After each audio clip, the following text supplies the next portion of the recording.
దేవుని నామమునకు స్తోత్రం కలుగును గాక. ఆమేన్. మనము దేవుని వాక్యాన్ని ఎన్నిసార్లు విన్నా సరే అది మనకు క్రొత్తగానే ఉంటూ ఉంది. క్రొత్త బట్టలు తెచ్చిన రోజు మాత్రమే క్రొత్తగా ఉంటాయి. మరుసటి వారానికి మొత్తం మరకలు అయిపోతాయి. కానీ వాక్యము మరకలు కాదు, కానీ ఉన్న మరకలను ఏం చేస్తుంది? తొలగించేస్తుంది. హల్లెలూయా. అందుకనే బైబిల్లో వాక్యానికి ఒక పేరుంది, ఉదక స్నానం అనేది కదా. ఉదక స్నానం, వాక్యం చేత దేవుడు మనల్ని ఉదక స్నానం చేయిస్తాడు. కాబట్టి వాక్యము చాలా ప్రాముఖ్యమైనది. సమయంలో దేవుని యొక్క వాక్యాన్ని మనం ధ్యానం చేసుకుందాం. నేను చెప్పేటువంటి విషయము 4 సువార్తల్లో కూడా ఉంటుంది. మత్తయి సువార్త 26వ అధ్యాయము 6 నుంచి 13 వచనాల్లో ఆ వాక్య భాగం ఉంటుంది. మార్కు సువార్త 14వ అధ్యాయము 3 నుంచి 9 వచనాల్లో కూడా ఈ వాక్య భాగం ఉంటుంది. లూకా సువార్త 22వ అధ్యాయము 1 నుంచి 6 వచనాలు కూడా ఈ మాటలు ఉంటాయి. యోహాను సువార్త 12వ అధ్యాయం 1 నుంచి 8 వచనాల్లో కూడా మనం ఇప్పుడు ధ్యానం చేసేటువంటి వాక్య భాగం ఈ 4 సువార్తల్లో స్పష్టంగా మనకు కనబడతాయి. అయితే మార్కు సువార్తల నుంచి మనము ఈ మాటలు మనం ధ్యానం చేసుకుందాం. మార్కు సువార్త 14వ అధ్యాయము 3 నుంచి 9 వచనాలు మనము చదువుకుందాం.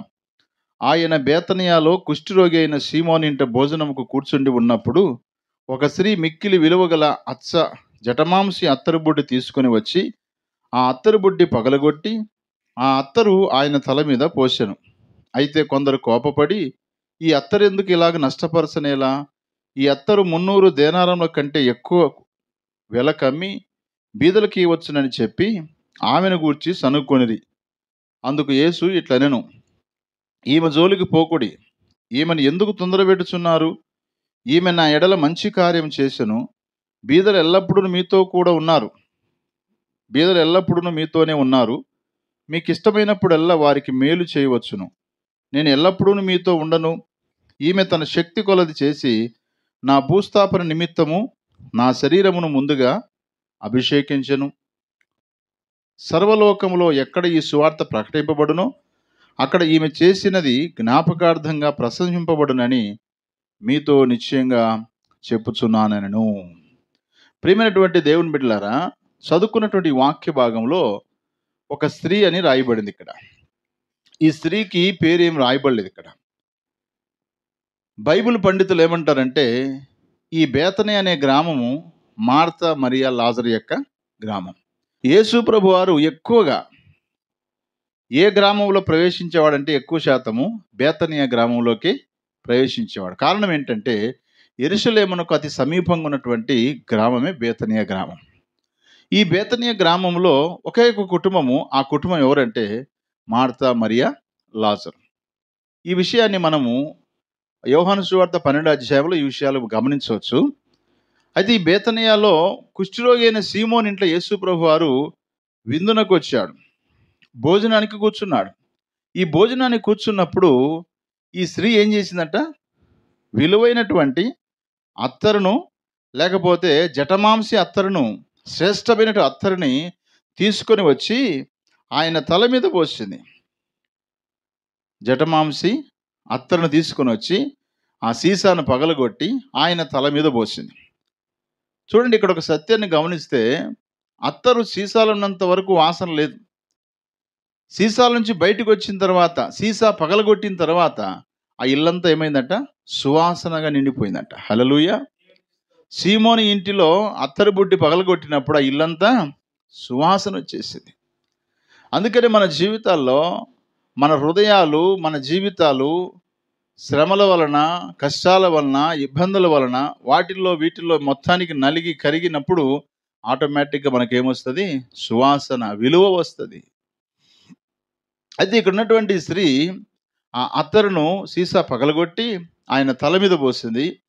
ఆ తల మీద పోసినప్పుడు ఆయన ప్రక్కన ఉన్నటువంటి శిష్యులు చాలామంది ఉన్నారు. ఇందులో ప్రధానమైన వాడు ఎవరంటే ఇస్కరియోతు యూదా. ఈ ఇస్కరియోతు యూదా ఏమంటున్నాడు? అమ్మా, ఎందుకు పగలగొట్టావు? ఈ విలువైన అత్తరుని ఎందుకు నువ్వు వ్యర్థం చేస్తున్నావు? బీదలకు ఇయ్యొచ్చు కదా అని అన్నాడు. అనేసరికి యేసయ్య వెంటనే జోక్యం చేసుకున్నాడు. ఎప్పుడైనా గమనించండి, దేవుని కొరకు మనం చేసే ప్రతి పనిలో దేవుడే జోక్యం చేసుకుంటాడు తప్ప మనుషులు జోక్యం చేసుకున్నారంటే మనల్ని నిరుత్సాహపరచడానికి తప్ప మరొకటి ఏముండదు. కాబట్టి యేసు ప్రభు వారు జోక్యం చేసుకొని, బీదలు ఎల్లప్పుడూ మీతో కూడా ఉంటారు, నేను ఎల్లప్పుడూ మీతో కూడా ఉండను. అంటే దాని అర్థం ఏంటి? నేను ఇక సిలువ మరణానికి వెళ్ళిపోతున్నాను, మరణిస్తాను, సమాధి చేయబడతాను, తిరిగి 3వ దినమున తిరిగి లేచి పరలోకానికి ఆరోహణమైపోతాను. కాబట్టి ఆమెను ఆటంకపరచొద్దండి, ఆమెను ఇబ్బంది పెట్టొద్దండి, ఆమెను అపార్థం చేసుకోవద్దండి అని యేసయ్య ఇక్కడ మాట్లాడాడు.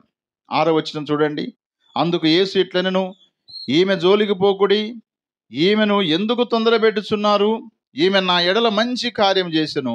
బీదలు ఎల్లప్పుడూ మీతో కూడా ఉన్నారు, మీకు ఇష్టమైనప్పుడల్లా వారికి మేలు చేయవచ్చును, నేను ఎల్లప్పుడూ మీతో ఉండను అన్నాడు. ప్రియమైన దేవుని బిడ్డలారా, యేసు ప్రభు వారి కొరకై త్యాగం చేసినటువంటి ఆ స్త్రీ విషయంలో మాట్లాడడానికి ఎవరు లేరు. దేవుని కొరకు త్యాగం చేసిన జీవితాల్లో దేవుడే జోక్యం చేసుకుంటాడు. ఆమె జీవితంలో అత్తరు కంటే విలువైంది ఏం కనపడిందంటే యేసు ప్రభు వారు కనపడ్డారు. హల్లెలూయా. మన జీవితాల్లో ఏది ఉన్నా సరేగాక అన్నిటి విలువ కంటే గొప్ప విలువ దేనికి? దేవునికి ఇవ్వాలి. అన్నిటికంటే మొదటి స్థానము దేవునికి ఇవ్వాలి. వాక్యము ఎంతో విలువైనది.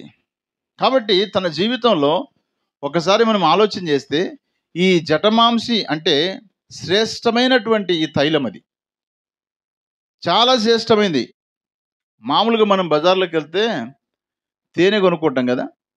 తేనె కొనుక్కున్నప్పుడు 2 రకాల తేనెలు ఉంటాయి. అందులో కంపెనీది అంటారు, ఇది మామూలుది అంటారు. కొన్నిసార్లు బయట కూడా అమ్ముతుంటారు తేనె. అప్పుడు వాళ్ళు ఏం చెప్తారు? ఇది చెట్టు మీద నుంచి తీసుకొచ్చినటువంటి తేనె అంటారు. ఏదైనా పండ్లు కూడా మనం కొనుక్కునేటప్పుడు వాళ్ళు ఏమంటారు? ఇవి నాటు మందు లేకుండా పండించబడినటువంటి పండ్లు, అందుకే అంత రేటు ఉన్నాయంటారు. కాబట్టి మనం కూడా ఏం చేస్తామంటే వాటినే నమ్ముతాం. వాడు ఇచ్చేటప్పుడు ఏం చేస్తాడు? మనకు ఏదైతే ఒరిజినల్ అన్నాడో చెప్పడానికి అదే, కానీ ఇచ్చేటప్పుడు ఒరిజినల్ కాంతి మనకి ఇచ్చే అవకాశాలు చాలా మనం ఎదుర్కొంటుంటాం. వాస్తవంగా లోకంలో జరిగే పరిస్థితులు ఇవి. అయితే ఇప్పుడు ఈమె జటమాంసి అత్తరు బుడ్డిని పగలగొట్టి తీసుకుని వచ్చింది. ఒకవేళ దీని యొక్క విలువ ఎంత అని అంటే బైబిల్లో రాయబడిన మాట ఏంటంటే, యోహాను సువార్త 12వ అధ్యాయం 5వ వచనంలో ఈ మాట ఉంటుంది. ఏంటంటే ఇంచుమించు 150 రూపాయలు అన్నాడు. దాన్ని ఎలాగ క్యాలిక్యులేషన్ చేయాలి మనం అంటే 300 దేనారాలు. మార్కు సువార్త 14వ అధ్యాయము 5వ వచనం. ఈ అత్తరు 300 దేనారాల కంటే ఎక్కువ వెల కమ్మి అన్నాడు కదా. ఈ అత్తరు 300 దేనాలు, 300 అంటే 300. కన్నడ భాషలో 200 300 అంటారు కదా, నన్నూరు. 300 అంటే 300 దేనారాలు అంటే ఒక దేనారం వచ్చేసి 50 పైసలు. 300 ఇంటూ 50 పైసలు = 150 రూపాయలు. అంటే ఒక సంవత్సరం అంతా కష్టపడితే వచ్చేటువంటి ఆదాయం అది. యేసుప్రభు వారు చెప్పిన ఉపమానాల్లో ఉదయకాలము 5 గంటలకి ఒకరిని పనికి పిలిచాడు, 9 గంటలకు ఒకరిని పిలిచాడు, తర్వాత 12 గంటలకు ఒకరిని పిలిచాడు, మరలా 3 గంటలకు పిలిచాడు, మరలా సాయంత్రము 5 గంటలకు పిలిచాడు. వాళ్ళందరికీ ఇచ్చేటప్పుడు వాళ్ళకి ఏం చెప్పాడు? నీకు ఒక దేనారం ఇస్తానన్నాడు. అంటే ఒక రోజు కూలి ఎంత? 50 పైసలు. అంటే ఇప్పుడు ఈ 300 దేనారాలు అంటే 150 రూపాయలు. దీన్ని లెక్కేసుకుంటే 150 డివైడెడ్ బై 365 రోజులు వేసుకోండి. ఇంచుమించు సంవత్సరం రోజులు కష్టపడితే వచ్చేటువంటి ఆదాయం చేత ఆమె అత్తరుని ఏం చేసింది? కూడబెట్టుకుంది. కానీ ప్రభు దగ్గరికి వచ్చేసరికి ఆమె కూడబెట్టుకున్నది అంతా కూడా ప్రభు యొక్క తల మీద పోసింది. హల్లెలూయా. ఎందుకంటే ఇంతకాలం పని చేసుకోవడానికి, ఇంతకాలం సంపాదించటానికి ప్రభువే కదా ఆధారము. అందుకనే ప్రియులారా, ఆమె విలువ కలిగిన అత్తరును యేసు ప్రభు వారి యొక్క తల మీద పోయటం మనం చూస్తాం. అయితే ఇందులో ఒక 3 విషయాలు ధ్యానం చేద్దాం. ఈ జటమాంసి అత్తరును తీసుకొచ్చి ఆయన తల మీద పోసినటువంటి సందర్భంలో యేసు ప్రభు వారు ఆమె గురించి ఏం మాట్లాడుతున్నాడు అని అంటే, మొట్టమొదటిగా చూద్దాం. మార్కు సువార్త 14వ అధ్యాయము 6వ వచనం చదువుకుందాం. అందుకు యేసు ఇట్లనెను, ఈమె జోలికి పోకుడి, ఈమెను ఎందుకు తొందరపెట్టుచున్నారు? ఈమె నా ఎడల మంచి కార్యము చేసెను. హల్లెలూయా. ఎవరి ఎడల? యేసు ప్రభు వారి ఎడల ఏ కార్యం చేసిందంట ఆమె? మంచి కార్యం. నిజంగా దేవుని కోసం ఏదైనా మంచి కార్యం చేస్తున్నామా? మంచి కార్యాలు చేసినప్పుడు ప్రజలకు కనబడొచ్చు, కనబడకపోవచ్చు. బాగా గమనించండి. మనం చేసే మంచి కార్యము 10 మందికి చెప్పాల్సిన అవసరం ఏమి లేదు. దేవుని వాక్యం అంటుంది, 1 తిమోతి పత్రిక 5వ అధ్యాయము 25వ వచనం, అటువలే మంచి కార్యములు తేటగా బయలుపడుచున్నవి, బయలుపడనివి దాచబడనేరవు అన్నాడు. మనం చేసే మంచి కార్యాలు ఖచ్చితంగా తేటగా కనపడతాయంట. ఇదిగో నేను ఈ మంచి కార్యం చేశాను, ఇదిగో నేను ఈ మంచి కార్యం చేశానని చెప్పేసి అందరికీ దండోర కొట్టుకోవాల్సిన అవసరం ఏమీ లేదు. మంచి కార్యములు తేటగా కనబడతాయి. ఒకవేళ కనబడని ఏమైనా ఉంటే ఒకరోజు దాచబడవు, అవి కూడా బయటికి వచ్చేస్తాయి. కాబట్టి ప్రియ దేవుని బిడ్డలారా, మంచి కార్యం చేసింది ఆమె. బైబిల్లో ఇంకా మనం గమనిస్తే 1 దినవృత్తాంతం గ్రంథము 9వ అధ్యాయము 13వ వచనంలో ఒక గుంపు కనపడుతుంది. ఆ గుంపు ఏంటో చదువుదాము. మరియు తమ పితరుల ఇండ్లకు పెద్దలైన 1760 మంది కుటుంబీకులు, వీరు దేవుని మందిర సేవా సంబంధమైన కార్యముల యందు మంచి గట్టివారు. హల్లెలూయా.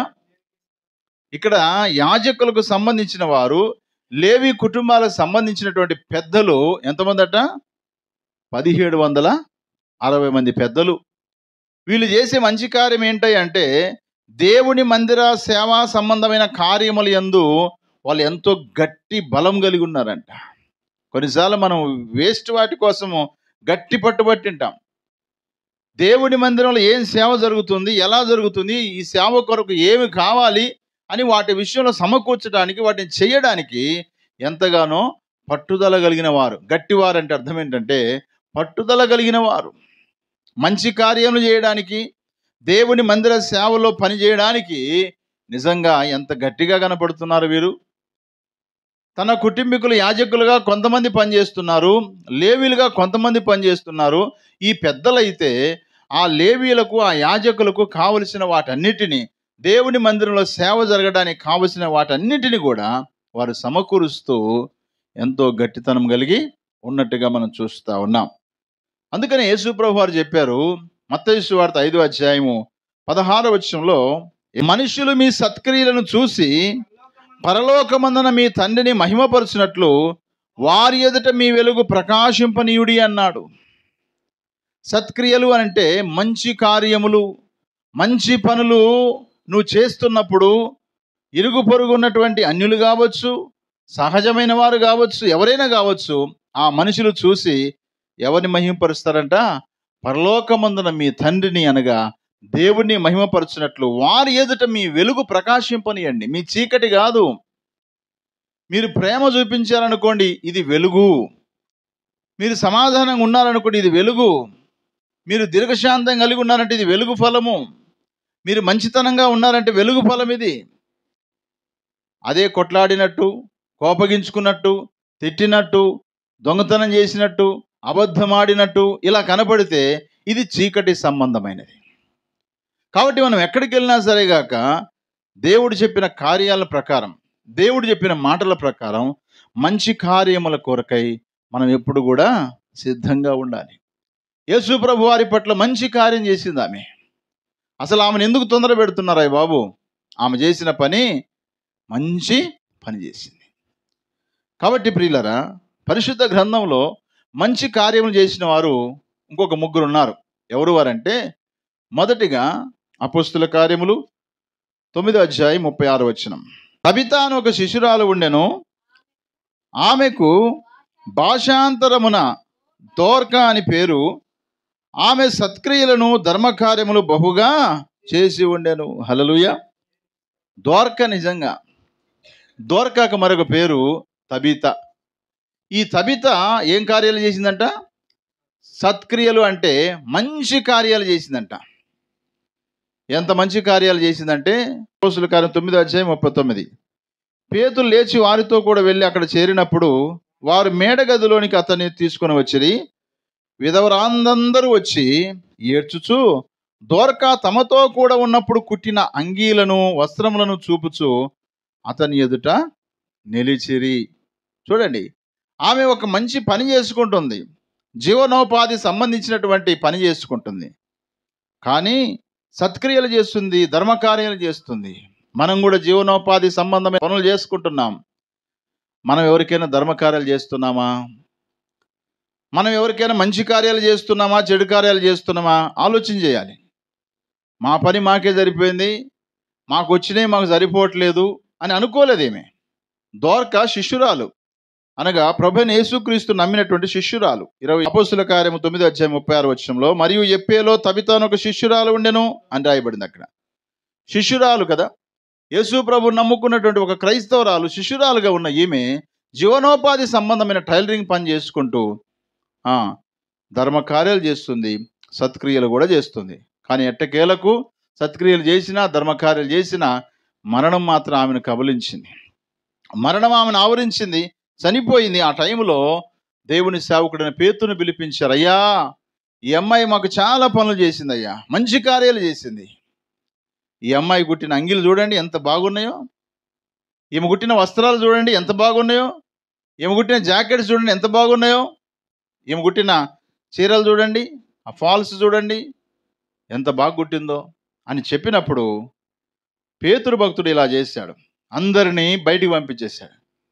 అందరినీ బయటికి పంపించి మోకాల్లోని ప్రార్థన చేసి శవం వైపు తిరిగి ఏమన్నాడో తెలుసా? తబితా లెమ్మనిగా ఆమె కన్నులు తెరచి పేతురు చూసి లేచి కూర్చుండెను. హల్లెలూయా.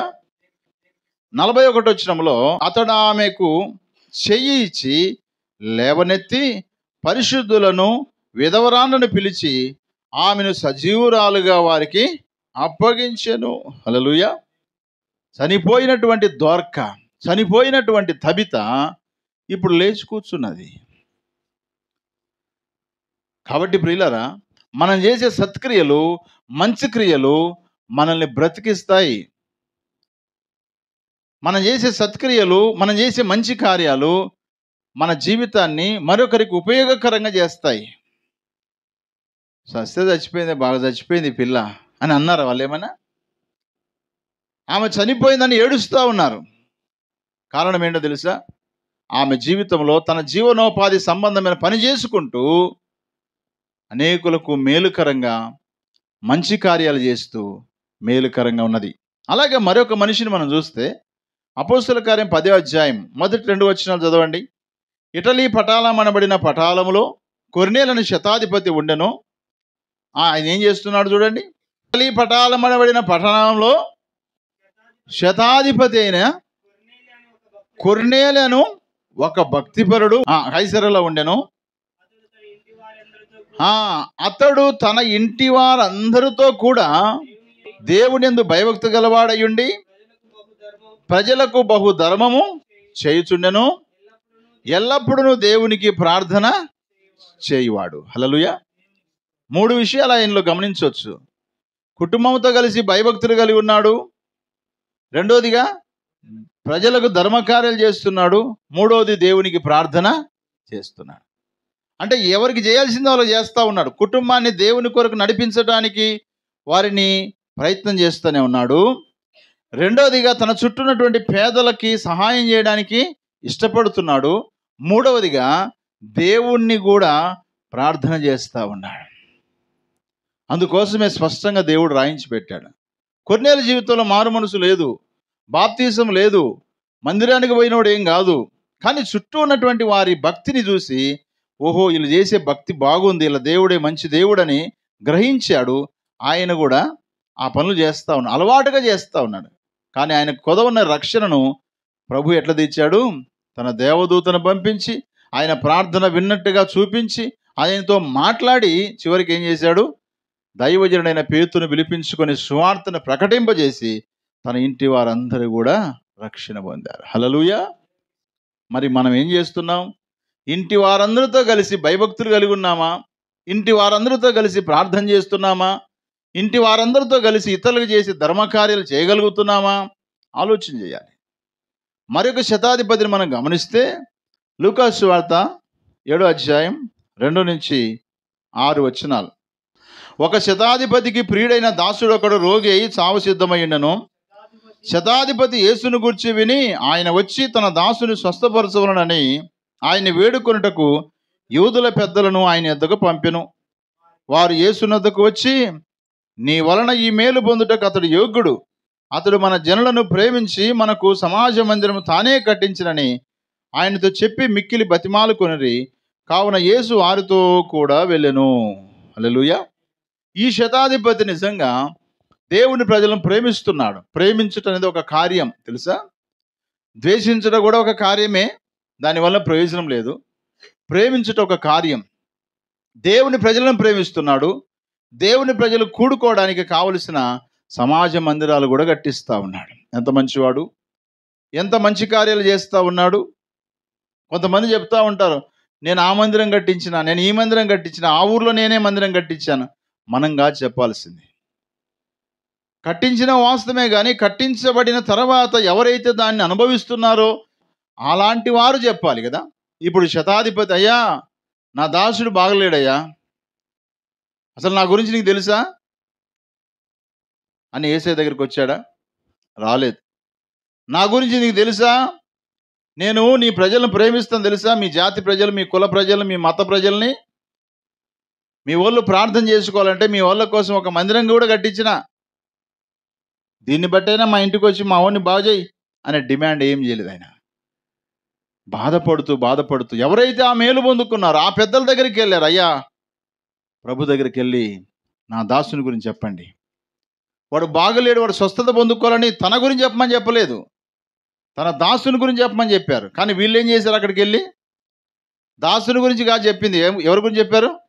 ఆ దాసుని యొక్క అధిపతి, శతాధిపతి అయినటువంటి ఆయన గురించి చెప్తున్నారు ఇక్కడ. కావున యేసు వారితో కూడా వెళ్ళెను. హల్లెలూయా. మరో మాట మాట్లాడలేదు, నాకు టైం లేదు, నేను బిజీగా ఉన్నాను, నేను మళ్ళీ వస్తాను, ఏం మాటలు. కారణం ఏంటి చెప్పండి? శతాధిపతి జీవితంలో ఉన్న మంచి కార్యాలే. మన జీవితాల్లో ఏ కార్యాలు ఉన్నాయి? మంచి కార్యాలు చేస్తున్నామా? మంచి కార్యాలు చేయకపోతే మనకు ప్రభు దగ్గర నుంచి మంచి కార్యాలు కావాలని కోరుకుంటాం. ప్రభు దగ్గర నుంచి ఎలా వస్తాయి?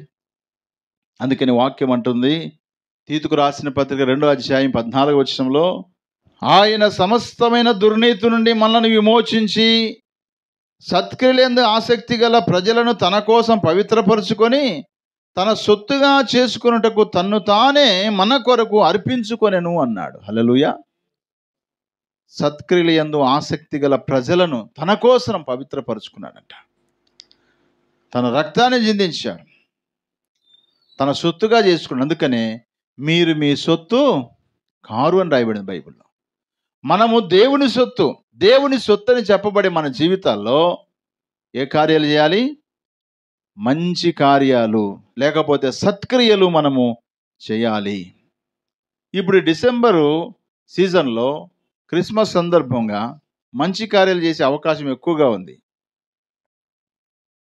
ఏంటంటే పేదలకి బట్టలు ఇవ్వడం కదా, ఇంకా భోజనాలు పెట్టడం, క్రిస్మస్ ఫంక్షన్ లాగా పెట్టి కేక్ కట్ చేయడం, వాళ్ళకి ఏదైనా వస్త్రాలు ఇవ్వడం, దుప్పట్లు ఇవ్వడం, ఇలాంటి కార్యాలన్నీ చేయడానికి ఇదొక మంచి అవకాశం. ఎప్పుడైనా గుర్తుపెట్టుకోండి, మంచి కార్యం చేసినప్పుడు మనసు తృప్తిగా ఉంటుంది. మంచి భోజనం తిన్నప్పుడు మీకు మనసు ఎట్లా ఉంటుంది? పోనీ హృదయం ఎట్లుంటుంది? ఉప్పుగా ఉంటుందా? చప్పగా ఉంటుందా? ఎట్లా ఉంటుంది? తృప్తిగా ఉంటుంది. అప్పుడప్పుడు మనం డైలాగ్ కూడా వస్తున్నాం, ఈరోజు తృప్తిగా తిన్నాను అంటారు కదా. అంటే ఇంతకుముందు తృప్తిగా నేను తినలేదని అర్థం. తృప్తిగా తిన్నాను. నిజంగా ఎప్పుడైనా వాక్యం విన్నప్పుడు ఈరోజు నేను తృప్తిగా వాక్యం విన్నాను అనిపించింది ఎప్పుడైనా? దేవుని కొరకు పాట పాడుతున్నప్పుడు ఈరోజు నేను తృప్తిగా పాట పాడానని అనిపించిందా? ఎప్పుడైనా విజ్ఞాపన చేసినప్పుడు ఈరోజు తృప్తిగా నేను ఇతరుల కొరకు ప్రార్థన చేశాను, తృప్తిగా ఇతరులకు భోజనం పెట్టాను అనేటువంటి తలంపు కలిగింది ఎప్పుడైనా? కలిగితే దేవునికి స్తోత్రం, కలగకపోతే తృప్తి కలిగేటట్టుగా చేద్దాం. అబ్రహాము శారాల దగ్గరికి వచ్చినప్పుడు వారు తృప్తిగా వారికి భోజనం పెట్టారు, అవునా కదా? కాబట్టి ప్రియులారా, మన జీవితాల్లో మంచి కార్యం చేయాలి. యేసయ్య అన్నాడు ఆమె గురించి, ఈమె నా ఎడల మంచి కార్యము చేసింది. కాబట్టి మన జీవితాల్లో మంచి కార్యం చేయాలి. మంచి కార్యాలు మనం చేస్తే మనం ఎవరమట? దేవుని సొత్తు. దేవుని సొత్తు అయిన ప్రజలము. మంచి కార్యాలు అనగా సత్క్రియలు మనము చేయాలి. కాబట్టి ఈ యొక్క స్త్రీ మంచి కార్యము ప్రభు పట్ల చేసింది. ఈ స్త్రీ చేస్తున్నప్పుడు, ఆయన తల మీద అత్తరు పోస్తున్నప్పుడు పక్కన వారు ఏమంటున్నారు? ఎందుకమ్మా దీన్ని వ్యర్థం చేస్తున్నావు? దీన్ని వెలకమ్మితే బాగుంటుంది కదా అని ఏం చేశారంట? వాళ్ళు సనుగుకొన్నారంట. సనుగుకుంటున్నారని చెప్పి సర్దుకోవద్దు సుమా. సనిగినా సరే, గొనిగినా సరే, మన జీవితంలో మనం ఏం చేయాలి? ఆధ్యాత్మిక జీవితంలో కొనసాగుతూనే వెళ్ళిపోవాలి. కష్టాలు వచ్చినాయని చెప్పేసి ఆగిపోకూడదు సుమా. మనం చేసే మంచి కార్యము మనకు ఒక రోజున మెప్పు దేవుడు కలుగు చేస్తాడు. దేవుడు అలాంటి కృప పరిశుద్ధాత్మ దేవుడు మనందరికీ సహాయం చేయనుగాక. ఆమేన్. ప్రార్థన చేసుకుందాం. తైలాభిషేకం చేసినటువంటి ఆ స్త్రీ గురించి ప్రభు తన శ్రేష్టమైన నోటి ద్వారా మాట్లాడిన మాట, ఆమె నా ఎడల మంచి కార్యం చేసింది. అందుకే ఎక్కడ నా గురించి సువార్త చెప్పబడుతుందో, ఎక్కడ యేసు దేవుడని చెప్తారో, ఎక్కడైతే సువార్త చెప్తున్నారో అక్కడ ఈమె గురించి కూడా ప్రశంసింపబడుతుంది అన్నాడు. అందుకే 2000 సంవత్సరాల కిందట జరిగిన కార్యాన్ని ఈరోజు మన మందిరంలో జ్ఞాపకం చేసుకున్నాం. ఎంత మెప్పు కలుగుతుంది ఆమెకి. ఆమె చనిపోయింది కానీ ఆమె గురించి ఈరోజు మాట్లాడుతున్నాం. కారణం ఏంటంటే ఆ మంచి కార్యం చేసింది. నా జీవితంలో, కుటుంబంలో, సంఘంలో, బయట ఎక్కడైనా మంచి కార్యాలు చేస్తూ మనం మరణించినా సరే గాక మన పేరు ఎక్కడికి పోదు. పలాని వ్యక్తి, పలానా ఆమె ఇలా చేసిందని మన గురించి మెప్పు కలిగేటట్టుగా ఉన్నామా? లేకపోతే మన పేరు ఎత్తుకోవడానికి కూడా ఇష్టం లేనట్టుగా బ్రతుకుతున్నామా? ఒకసారి ఆలోచన చేసుకుందాం, ప్రార్థన చేసుకుందాం. ప్రేమ నమ్మకం గల మా ప్రియ పరలోకపు తండ్రి, నమ్మదగిన ప్రభువా, నీకు వందనాలు, స్తోత్రాలు నాయన. పరిశుద్ధాత్మదేవా, మమ్మల్ని అందరినీ కూడా నీ సన్నిధిలో చేర్చి మార్కు సువార్త 14వ అధ్యాయంలో ఉన్నటువంటి బేతనీయ గ్రామంలో ఆ స్త్రీ చేసినటువంటి మంచి కార్యాన్ని జ్ఞాపకం చేసుకోవడానికి, ధ్యానం చేయడానికి నీ కృప మాకు సహాయం చేశావు. నిజమే నాయన, ఇరుగు పొరుగు వారు సనిగినప్పటికీ తన కష్టార్జితం అంతటిని కూడా ఆ విలువైన అచ్చట జటమాంసి అత్తరును సీసాను పగలగొట్టి నీ నెత్తి మీద పోసి భూస్థాపన నిమిత్తమే ముందుగానే అభిషేకించింది నాయన. అందుని బట్టి నీ వందనాలు, స్తోత్రాలు. అందుకే నీ గురించి ఎక్కడ సువార్త చెప్పబడినా, ఇదిగో పలాని బేతనియాలో ఒక స్త్రీ ఉన్నది, ఆ స్త్రీ ప్రభు పట్ల మంచి కార్యం చేసిందని అనేకులుగా మేము ధ్యానం చేస్తున్నాం. కారణం ఆమెకు మెప్పు కలుగుతుందని. ఈరోజున ఆమె మెప్పు కలిగింది. ఆమె గురించి మేము మాట్లాడుతున్నామంటే ఆమెకు మెప్పు కలుగుతుంది.